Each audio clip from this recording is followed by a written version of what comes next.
देख देख अपनी हालत देख। जिस दिल में तूने मेरे लिए प्यार की महल सजाई थी, आज उसी दिल के टुकड़े इस मिट्टी में बिखरे पड़े हैं। कितना मजा आ रहा है तुझे इस हाल में देखकर। समीरा, तुम हंस क्यों रही हो? ये खंजर, ये नफरत, क्या ये सब नाटक था? तुम ये सब क्यों कर रही हो समीरा? तुम ये खंजर, ये नफरत, क्या ये सब महज एक दिखावा था? क्या तुम्हारा हर शब्द झूठ था? दिखावा नहीं आर्यन, ये तो मेरी शतरंज की वो चाल थी जिसमें तो बिना सोचे समझे फंस गया। तू तो महज मेरी कामयाबी की राह का एक पत्थर था जिसे मैंने अपनी ठोकर के रास्ते से हटा दिया। तुझे क्या लगा था कि एक सुंदर चेहरा और ढलती आंखों के आंसू हमेशा सच्चे होते हैं? तो कितना नादान निकला जिसने अपनी मौत को ही अपनी महबूबा समझ लिया। नाटक नहीं आर्यन, ये तो एक साजिश थी। तू तो सिर्फ एक मोहरा था जिसने मैंने अपनी उंगलियों पर नचाया। तुझे अपनी मीठी बातों के जाल में फंसाना, तेरे साथ बिताए वो लम्हे, वो सब तो बस इस अनमोल रतन तक पहुंचने की सीढ़ियां थी। तो कितना भोला है ना। मैंने अपनी पूरी दुनिया तेरे कदमों में रखी थी समीरा। मैंने तुझे अपनी धड़कन माना था। आखिर क्यों?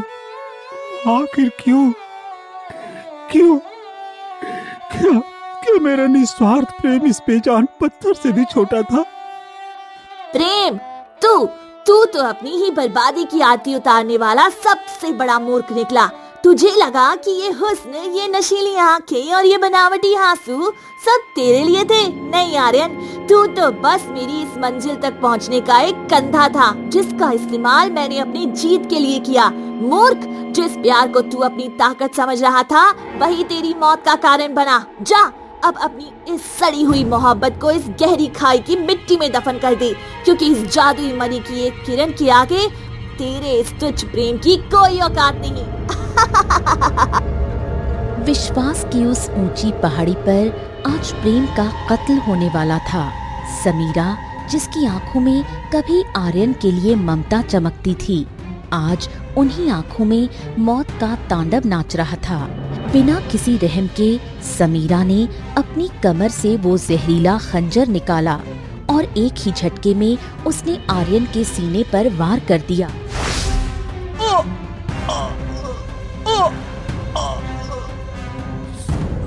समीरा, ये क्या किया तुमने? क्या किया? क्या मेरी मोहब्बत की यही सजा थी? खंजर के वार से तड़पता हुआ आर्यन उस गहरी खाई में समाने लगा। मौत के मुंह में गिरते हुए भी उसका हाथ समीरा के उस लाल दुपट्टे पर जा टिका जिसे उसने अपनी आखिरी सांस की तरह कसकर थाम लिया था। और देखते ही देखते वो उसी लाल दुपट्टे को सीने से लगाए उसी अंतहीन अंधेरे में ओझल हो गया। वो 20 साल, वो तड़प आज भी मेरे सीने में आग बनकर सुलग रही है। 20 साल का इंतजार, 20 साल का इंतजार, वो इंतजार। महज 1 महीने पहले की वो काली रात जब पूरे राज्य में सन्नाटा था, तब इस अंधेरी गुफा की गहराई में एक शैतानी साजिश जन्म ले रही थी। मायावी बुढ़िया, जिसकी रगों में खून नहीं बल्कि काली शक्तियों का जहर दौड़ रहा था, अपने जादुई कुंड के सामने बैठी थी। उसकी आंखों में वो प्यास थी जिसे बुझाने के लिए उसे सूर्य मणि की जरूरत थी। आखिरकार वो समय आ ही गया। बरसों की सड़ती हुई उम्र के बाद मुझे वो इंसान मिल ही गया जिसका दिल आईने की तरह साफ है। ये बुढ़ापा, ये गल चुका है शरीर, मुझे इससे नफरत है। मुझे फिर से वो जवानी चाहिए, वो खूबसूरती चाहिए कि पूरी दुनिया मेरे कदमों में झुक जाए। और वो जवानी मुझे सिर्फ सूर्यमणि दे सकती है। पर अफसोस, उस जादुई गुफा की पवित्रता मेरी इस काली रूह को जलाकर राख कर देती है। मैं चाहकर भी उस मणि को हाथ नहीं लगा सकती। उसने अपने हाथों से आईने पर पड़ा वो पर्दा एक झटके में हटा दिया।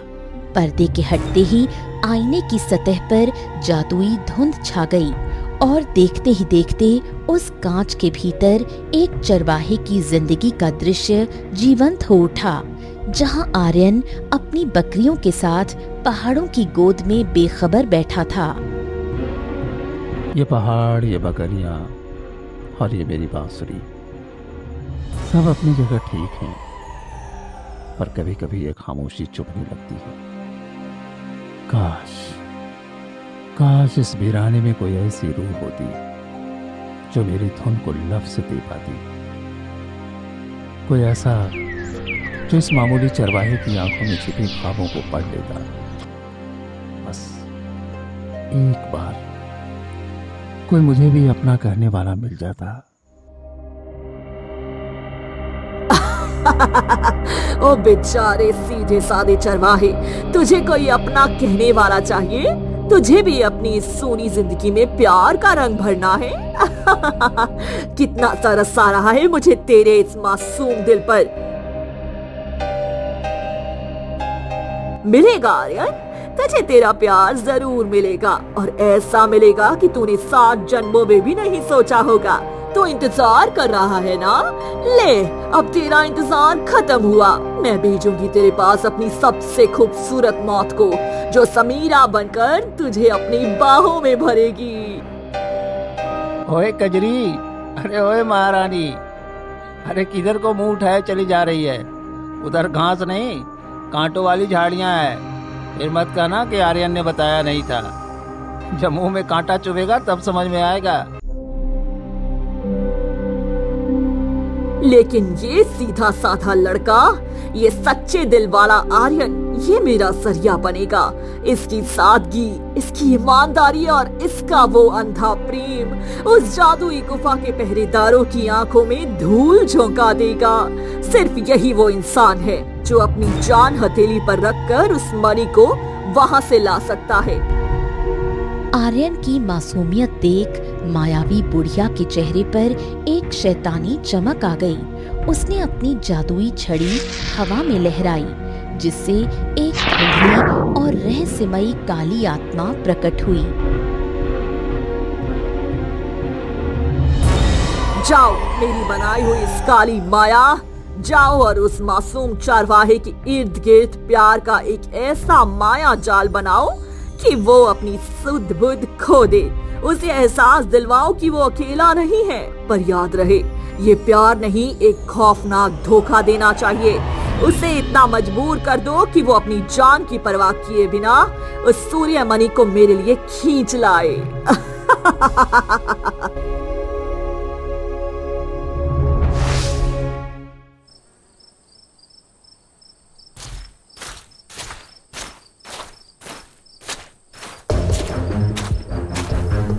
राजकुमारी समीरा अपने महल के आलीशान बिस्तर पर गहरी नींद में सोई हुई थी।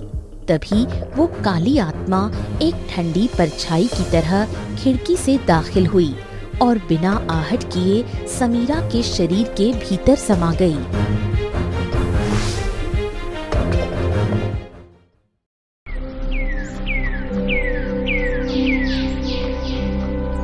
महल का बगीचा फूलों की खुशबू से महक रहा है। महल की सुबह हमेशा की तरह सुनहरी थी, पर राजकुमारी समीरा के अंदर एक गहरा सन्नाटा छाया हुआ था। राजा और रानी को लग रहा था कि उनकी बेटी बस ख्यालों में खोई है। अरे ओ समीरा, क्या हुआ तुझे? कब से आवाज लगा रही हूँ, पर तू है कि जैसे पत्थरों से बातें कर रही है। चल अब जल्दी कर, इतनी देर लगाएगी? हमें उस झरने के पास जाना है ना, जहाँ ठंडी हवाएं और सुहाना मौसम हमारा इंतजार कर रहा है। देख, सूरज भी चढ़ाया है और तू अभी तक यहीं खड़ी है। अरे बाबा, तू भी कितना बोलती है ईशा, जरा अपनी जुबान को लगाम तो दे। मैं यहाँ कोई अपनी धुन में नहीं खोई थी, बल्कि कब से तेरा इंतजार ही कर रही थी। तू आए और हम निकले। अब चल, ज्यादा बातें मत बना। ठहरो बेटी, इतनी जल्दी भी क्या है? बाहर पहाड़ों की हवाएं बहुत तेज हैं। ये लो समीरा, ये लाल दुपट्टा हमेशा अपने पास ही रखना। ये सिर्फ एक कपड़ा नहीं, मेरा आशीर्वाद है। जब भी तुम किसी मुश्किल में होगी, ये तुम्हारी मदद करेगा और तुम्हें सही रास्ता दिखाएगा। इसे कभी खुद से दूर मत करना। रानी माँ वो लाल दुपट्टा समीरा की कमर पर बड़े प्यार से बांध देती हैं। अरे माँ, आप भी ना छोटी छोटी बात पर कितना फिक्र करती हैं, पर आपकी बात भला मैं कैसे टाल सकती हूँ। ये दुपट्टा मैं हमेशा साथ रखूंगी, आपकी दुआ बनके। अब फिक्र छोड़िए और मुस्कुराइए, हम शाम तक लौट आएंगी।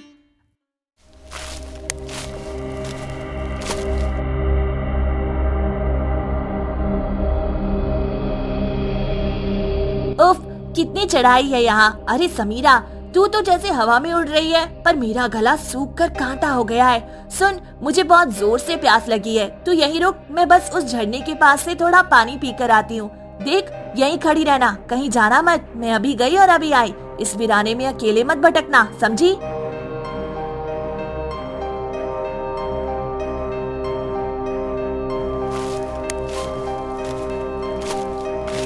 अरे अरे, कहाँ चली गई वो कजरी?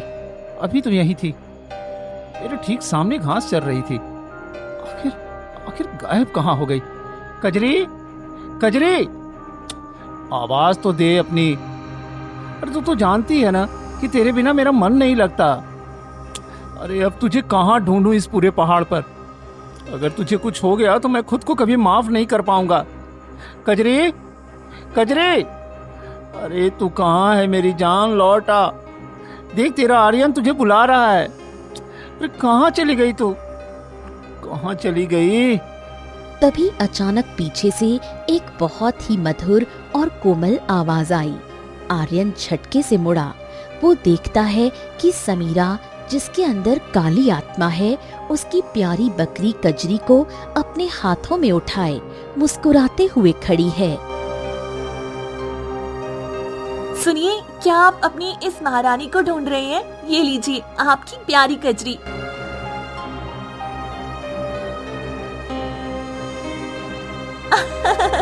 कजरी, सच में आपने अपनी बकरी का नाम कजरी रखा है? कोई भला बकरी का ऐसा नाम रखता है क्या? मुझे तो सुनकर ही इतनी हंसी आ रही है। वैसे मान गई उसकी पसंद को, नाम बड़ा फिल्मी है। धूप में चमकता समीरा का चेहरा, उसकी आंखों की वो शरारत और उसकी बेसाख्ता हंसी, आर्यन को लगा जैसे किसी ने उसके दिल पर जादू कर दिया हो। वो इतना खो गया कि उसे याद ही नहीं रहा कि वो अपनी बकरी लेने आया था। उसे पहली नजर में ही उस अजनबी लड़की से बेपनाह मोहब्बत हो गई थी। हाय, कितनी सुंदर है ये। इसकी हंसी तो जैसे कानों में शहद घोल रही है। क्या ये सचमुच में कोई इंसान है? मैंने आज तक अपनी जिंदगी में ऐसी खूबसूरत लड़की नहीं देखी। अरे मेरी कजरी का मजाक भी उड़ा रही है तो कितना अच्छा लग रहा है। मुझे लगता है मुझे इससे प्यार हो गया है। उधर समीरा ने जैसे ही आर्यन की मासूम आंखों में झांका, उसका भी दिल जोर से धड़क उठा। वो उस चरवाहे की सादगी देख एकदम दीवानी हो गई। गजब का है ये चरवाहा, कितना कितना खूबसूरत है। इसकी आंखें कितनी साफ और मासूम है, जैसे इन पहाड़ों का पानी। मैंने आज तक महल में इतने राजकुमार देखे, पर ऐसा कोई नहीं। इसकी सादगी ही इसका सबसे बड़ा कहना है। मुझे तो इससे प्यार हो रहा है। काश ये मीरा हो जाए। अरे आप ऐसे क्या देख रहे हैं? क्या अपनी खजरी को वापस नहीं लेंगे, या मैं इसे अपने साथ महल ले जाऊं? बातों बातों में ही उसे पता चला कि इस मासूम चरवाहे का नाम आर्यन है। कुछ ही पलों की उस मुलाकात में दोनों के दिलों में एक दूसरे के लिए मोहब्बत की ऐसी चिंगारी सुलगी कि जिसने दुनिया की परवाह किए बिना उन्हें एक दूसरे का दीवाना बना दिया। अरे ओ समीरा, तू यहाँ क्या कर रही है? पागल कर दिया तूने मुझे। मैं वहाँ झरने के पास तुझे आवाजें दे देकर थक गई और तू यहाँ खड़ी है। मैं तो डरी गई थी कि कहीं तू इस घने जंगल में खो तो नहीं गई। कहाँ नहीं खोजा मैंने तुझे, और तू है कि यहाँ आराम से खड़ी है। चल, अब बहुत देर हो चुकी है, सूरज ढलने वाला है और अगर हम वक्त पर महल नहीं पहुँचे तो महाराज बहुत नाराज होंगे। चल जल्दी, अब एक पल भी नहीं यहाँ रुकना है हमें। सुनो आर्यन, आज तो तुम्हारी ये महारानी मिल गई, पर याद रखना मैं कल फिर यहीं आऊंगी। अपनी इस कचरी को लेकर जरूर आना, भूलना मत, वरना मैं बहुत नाराज हो जाऊंगी।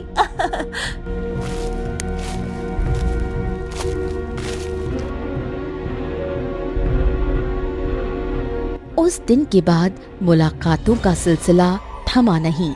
हर सुबह सूरज की पहली किरण के साथ ही समीरा पहाड़ों की ओर दौड़ पड़ती और आर्यन अपनी बांसुरी की धुन से उसका स्वागत करता। देखते ही देखते उनकी ये छोटी छोटी बातें गहरी मोहब्बत में बदल गई। पर इस सुहानी कहानी के पीछे एक साया भी था, सहेली ईशा, जिसकी नजरों से अब ये राज छिपाना मुश्किल था। सूरज ढल रहा है और आकाश सिंदूरी हो गया है। समीरा अपनी बालकनी में खड़ी दूर पहाड़ों की ओर देख रही है, जहां आर्यन अपनी बकरियां चराता है। तभी ईशा पीछे से दबे पांव आती है और क्या बात है समीरा, आजकल तेरी नजरें महल के बगीचे में कम और उन ऊंचे पहाड़ों पर ज्यादा टिकी रहती हैं।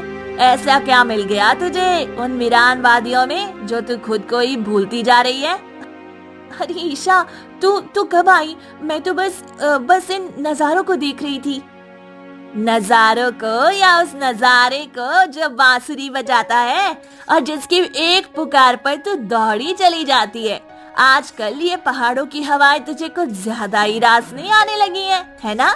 झरने के पास जाने के नाम पर तू सीधे उस चारवाहे, क्या नाम था उसका, हाँ आर्यन, उसके पास जो खींची चली जाती है। मुझे सब समझ आ रहा है। देख समीरा, मुझसे मत छिपा, तेरी आंखों की ये चमक और ये बार बार मुस्कुराना, ये सब साफ साफ कह रहा है मामला कुछ और ही है। ईशा, तू भी ना कुछ भी बोलती है, वो तो बस बेचारा भूला है, उसकी बकरियों की बातें सुनकर हंसी आ जाती है, बस इसीलिए। तो ठीक कह रही है ईशा, पता नहीं कब और कैसे, पर उस सादी सी चारवाही ने मेरा दिल ले लिया है। हाँ, मुझे आर्यन से प्रेम हो गया है। जब वो पास होता है तो मुझे दुनिया की कोई फिक्र नहीं रहती। तो आखिरकार राजकुमारी ने हार मान ही ली। पर समीरा, रास्ता इतना आसान नहीं है। वो एक मामूली चारवाहा है और तू इस विशाल साम्राज्य की राजकुमारी। प्रेम ऊंच नीच नहीं देखता ईशा। आर्यन का दिल किसी भी राजा के खजाने से ज्यादा कीमती है। बस तू मेरा साथ देना, क्योंकि ये मोहब्बत अब मेरी जिंदगी बन चुकी है। समीरा, कभी कभी मैं सोचती हूँ कि अगर तू मेरी जिंदगी में ना होती तो मेरा क्या होता। जब इस दुनिया में मेरा कोई नहीं रहा, माता पिता के जाने के बाद जब मैं बिल्कुल अकेली पड़ गई थी, तब तूने ही मेरा हाथ थामा। तू कितनी अच्छी है समीरा। तूने मुझे सिर्फ अपनी सहेली नहीं माना, बल्कि इस आलीशान महल में अपनी बहन की तरह रखा और मेरा इतना ख्याल रखा।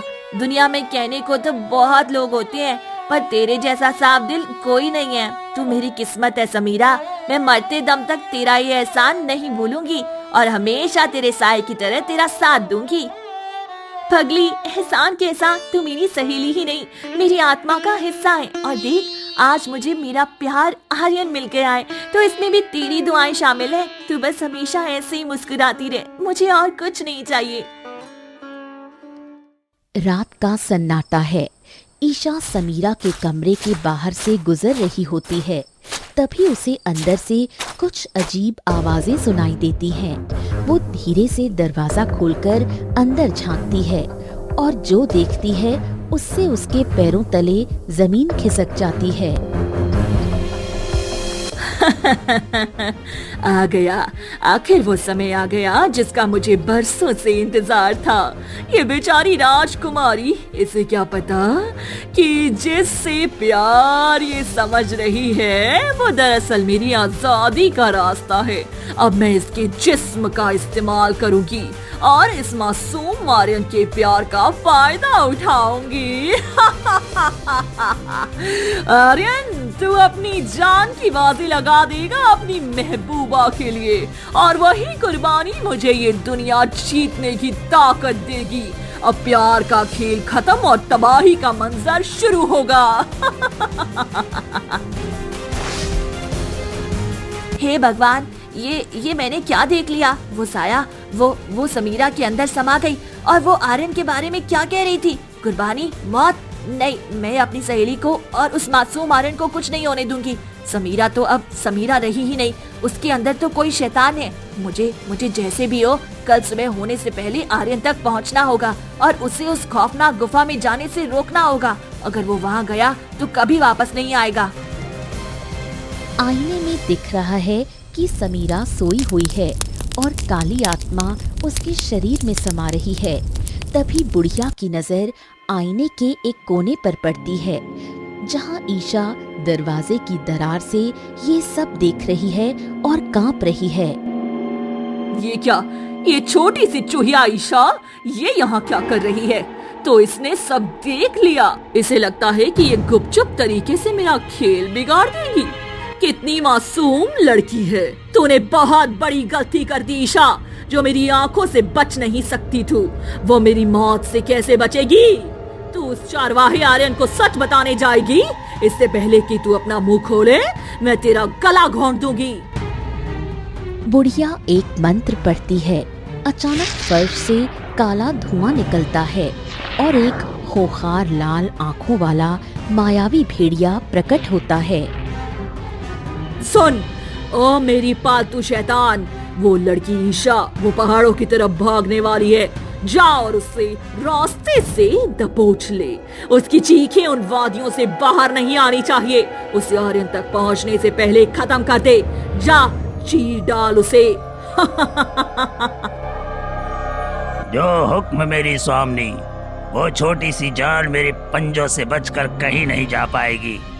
उसकी आखिरी चीख आज इन पहाड़ों की घाटियों में दम तोड़ देगी। मैं उसका खून पीकर ही वापस लौटूंगा। आपका काम समझो पूरा हुआ।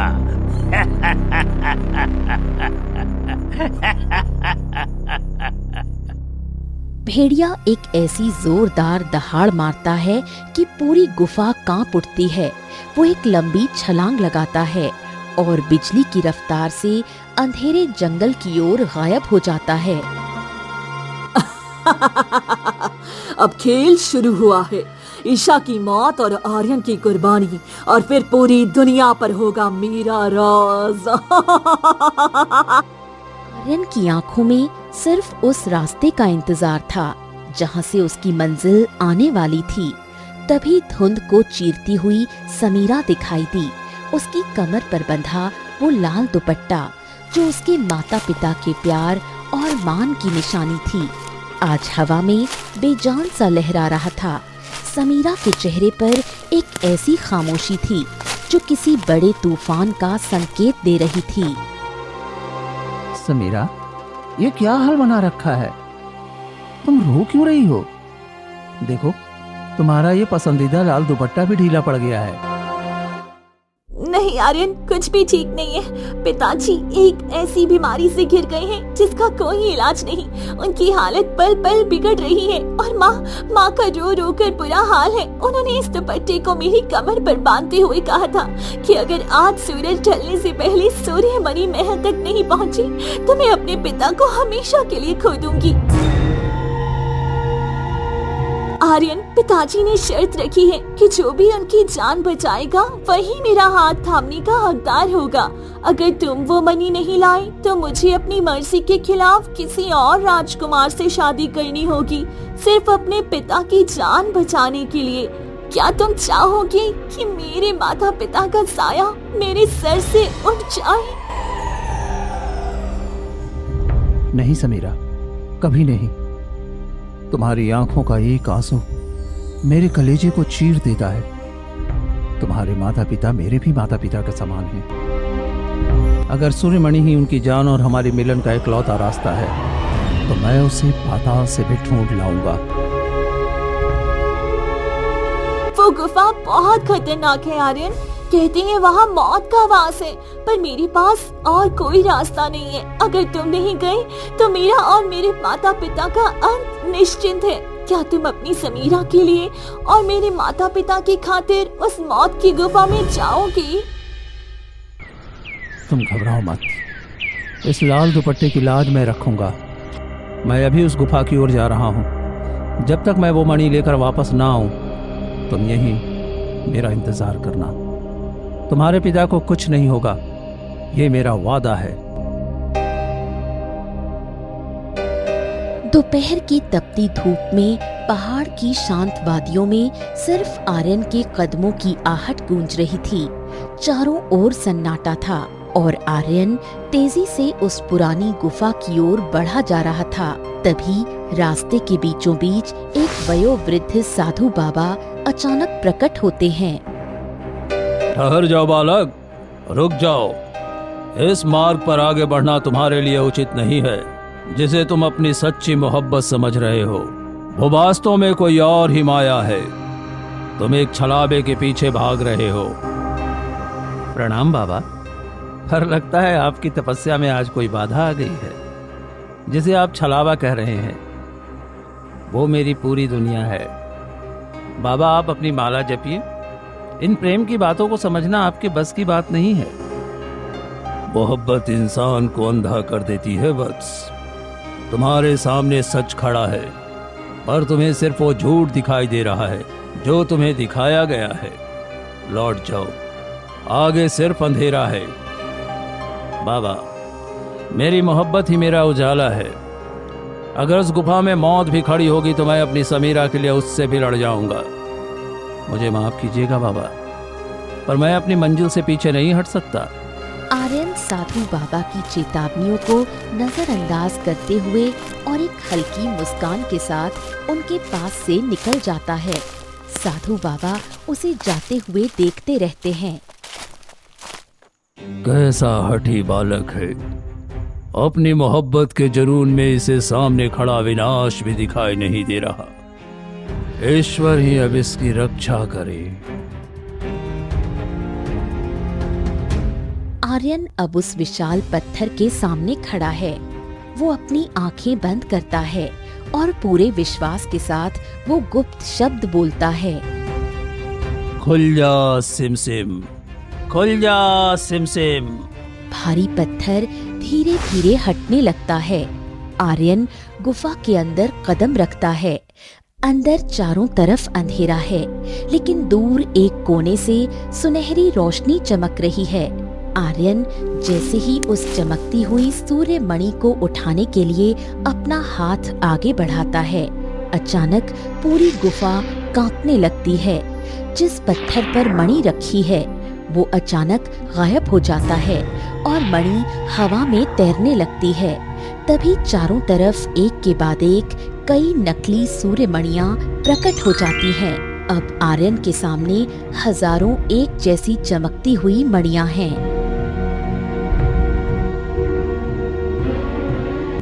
ये क्या माया है? यहाँ तो हजारों सूर्यमणियां हैं। हर तरफ सिर्फ रोशनी ही रोशनी है। मैं असली को कैसे पहचानूं? अगर मैंने गलत मणि उठाई तो शायद कभी इस काल कोठरी से बाहर नहीं निकल पाऊंगा। हे भगवान, हे भगवान, मेरी समीरा की जान दांव पर लगी है और यहाँ तो आंखों को धोखा देने वाला तिलस्म खड़ा है। मुझे किसी तरह से एक मणि चुननी ही होगी। जो भी हो, मैं खाली हाथ वापस नहीं जा सकता। आर्यन घबराहट में आंखें बंद करके एक मणि की ओर हाथ बढ़ाता है और उसे पकड़ लेता है। जैसे ही वो मणि छूता है,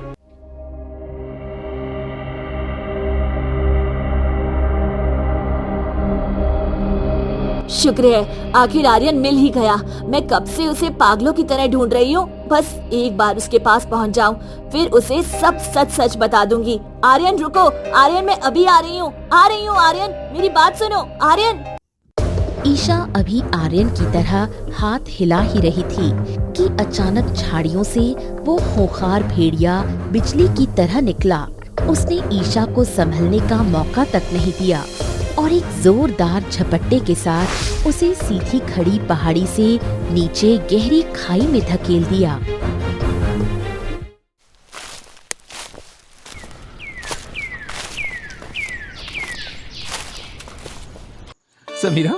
समीरा, देखो, मैं ले आया।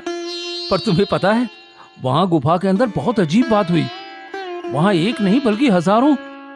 बस आर्यन, अब और कुछ बोलने की जरूरत नहीं है। तुमने कर दिखाया, तुमने अपनी मोहब्बत साबित कर दी। अब मुझे वो मनी दे दो, यही हमारे मिलन का आखिरी रास्ता है। आर्यन कुछ और कहना चाहता था, पर समीरा उसे बोलने का मौका ही नहीं देती। वो झपटकर उसके हाथ से मणि ले लेती है। जैसे ही मणि उसके हाथ में आती है, समीरा, तुम ऐसी बातें क्यों कर रही हो? मैं तो तुम्हारी जान बचाने के लिए मौत के मुंह से होकर आया हूँ। तुम तो खुश होने वाली थी ना कि अब हम शादी कर पाएंगे। शादी एक मामूली चारवाहे से? आर्यन, तुम वाकई में बहुत भोले हो। क्या तुम्हें सच में लगा था कि ये रियासत की राजकुमारी एक भेड़ चराने वाले के गले में वरमाला डालेगी? तुम मेरे लिए सिर्फ एक जरिया थे इस मणि तक पहुंचने का, क्योंकि इस गुफा में कोई पापी रूह कदम नहीं रख सकती थी। मुझे एक साफ दिल वाले बेवकूफ की जरूरत थी और वो तुम थे। समीरा, मेरी आंखों में देखो, क्या तुम्हें हमारा प्यार याद नहीं? वो शामें, वो वादे, वो झरने के किनारे बिताए लम्हे। मैं तो तुम्हारी जान बचाने के लिए मौत के मुंह से होकर आया हूं। तुम ये सब कैसे भूल सकती हो? खाई की गहराइयों में सन्नाटा पसरा हुआ था, जिसे सिर्फ गिरते हुए झरने का शोर चीर रहा था। पत्थरों से टकराकर लहूलुहान हुआ आर्यन धीरे धीरे अपनी आंखें खोल रहा था। तभी उसकी नजर कुछ दूरी पर पड़ी, जहां उसकी सहेली ईशा बेजान हालत में पड़ी थी। ईशा, ईशा, तुम यहाँ इस हाल में कैसे? ये सब कैसे हुआ? तुम इतनी घायल क्यों हो? आर्यन, शुक्र है तुम जिंदा हो। मैं तुम्हें बताने आई थी कि जिससे तुम अपनी समीरा समझ रहे हो, वो अब वो नहीं रही। पर ईशा, समीरा ने तो मुझ पर खंजर से वार किया। उसने मुझे मार दिया। मेरी मोहब्बत हार गई ईशा। नहीं आर्यन, अपनी मोहब्बत पर शक मत करो। तुम्हारा प्रेम हारा नहीं है, तुम्हारा प्यार एकदम सच्चा है। वो जिसने तुम पर वार किया वो समीरा नहीं थी। उसके शरीर के भीतर किसी और रूह ने कब्जा कर लिया है। वो मायावी रूह समीरा के शरीर का इस्तेमाल कर रही है ताकि वो सूर्यमणि को पा सके। जाओ आर्यन, उसे बचा लो। अगर तुमने आज उस रूह को नहीं रोका तो वो सूर्यमणि की ताकत से समीरा को हमेशा के लिए खत्म कर देगी। पहाड़ी की चोटी पर समीरा का शरीर एक तरफ बेजान पड़ा था और वो मायावी बुढ़िया अपने असली रूप में बाहर आ चुकी थी। उसके हाथों में वही सूर्यमणि थी जिसके लिए उसने सदियों तक इंतजार किया था।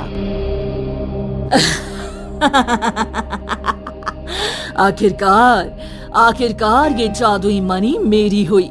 अब इस दुनिया की कोई भी ताकत मुझे अमर होने से नहीं रोक सकती। अब देखो मेरा असली क्या रंग है। ये मणि काम क्यों नहीं कर रही? मेरी शक्तियाँ वापस क्यों नहीं आ रही हैं? क्या हुआ इस जादुई पत्थर को? मैं बताता हूँ दुष्ट बुढ़िया, ऐसा क्यों हुआ। अच्छा हुआ कि उस वक्त तूने मेरी बात को बीच में ही काट दी और मुझे पूरा बोलने का मौका ही नहीं दिया। दरअसल बात यह है कि उस गुफा में एक नहीं हजारों सूर्यमणियां थीं। मुझे खुद नहीं पता था कि असली कौन सी है। मैं तो बस तुम्हें दिखाने के लिए कोई भी एक मणि उठा कर ले आया था कि देखो मुझे वो मिल गई है, पर तुमने तो बिना सोचे समझे इसे असली मान लिया।